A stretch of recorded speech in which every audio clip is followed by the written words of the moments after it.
The Mural Gazer, Episode 4, Sleep on It. The cold sank in while he slept, a penetrating damp. Welcome to the land of the living dead, he shivered, reaching past the steering wheel to twist the key in the ignition. The engine fired. He let it idle a while before cranking up the heater, bundled under his jacket, which he'd spread on top of him like a blanket. Sleeping bag? No. That seemed too obvious a declaration of his status. Setting up camp in your parked car just off the shoulder of the Trans-Canada Highway instead of renting a room in a cheap motel. I'm just snoozing. Liar. How will other people see me? A cop, for instance, tapping at the window telling him to move on. That's the truth, isn't it? How others see you? The authorities, especially cops, teachers, parents, preachers.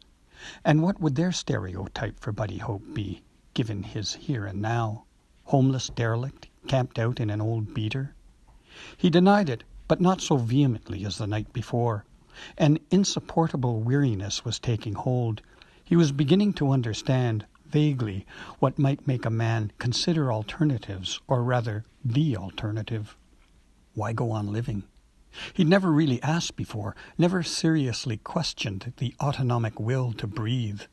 Now that he'd left Leanne and Gloria and Robbie, it somehow seemed he had permission, like the kid at the back of the class who finally screws up enough courage to raise his hand, ask his stupid question. Who am I? What's the point? What happens when you die?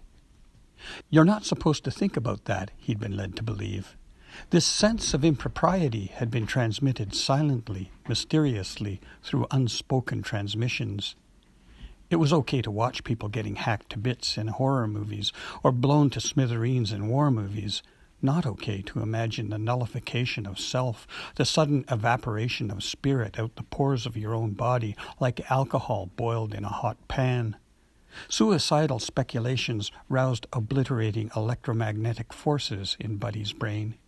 He'd somehow come to believe that if you approach too close to the precipice, your psychic polarity suddenly reverses, what had seemed repellent becoming inevitable in an instant, and hauntingly glorious. They can't allow that, can they? He thought, not certain which they he was referring to. Ridiculous taboo. Like asking a man buried up to his neck in the sand not to think about the tide turning, coming in. Be a good citizen. Dwell on other things, learning your ABCs, what you want to be when you grow up, doing good by your family, upscaling your house, the kind of car you want to drive. Soon enough, almost before you know it, you will find your thoughts narrowing to the minutiae of aging, wrestling your socks on, trying not to dribble in your soup, remembering what it was like to have a pecker that worked. Is that the time to ask, what the hell did I do with my life? Perhaps if he turned the telescope the other way round, asked what he didn't do, things would appear not so bad.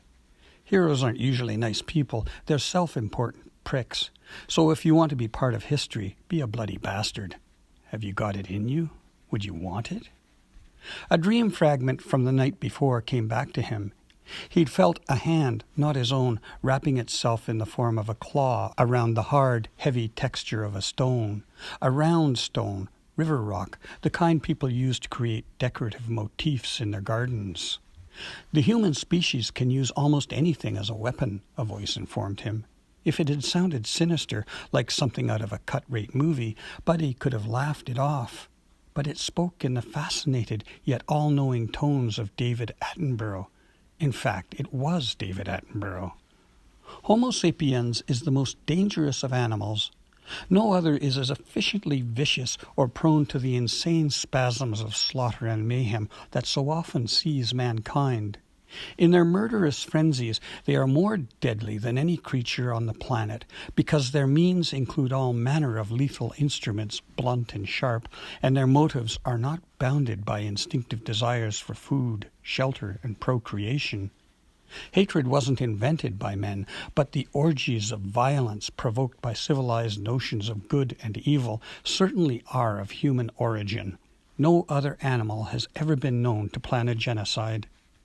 It occurred to Buddy, drifting back into sleep to the tune of the Matrix's idling, that it was a short distance from tailpipe to hatch.